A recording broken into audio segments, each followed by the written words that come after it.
Se vogliamo fare un esempio, ci sono delle lastre particolari che vanno fatte all'articolazione temporomandibolare, sia in apertura che in chiusura del movimento, che ci dicono esattamente se il movimento che viene effettuato è dannoso o meno, se reca danno all'articolazione stessa o meno. Ci sono anche delle ecografie da poter fare, ma ci sono anche delle indagini vere e proprie da fare sul paziente in apertura e chiusura della bocca, vedere se durante l'apertura e la chiusura della bocca la mandibola si ruota di lato da una parte o dall'altra, se ha un blocco per una delle articolazioni, quindi non si muove, invece l'altra sì.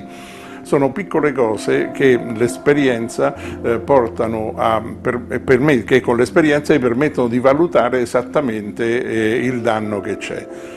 Dopodiché bisogna capire l'origine di questo danno, una volta verificato, una volta che la diagnosi è corretta.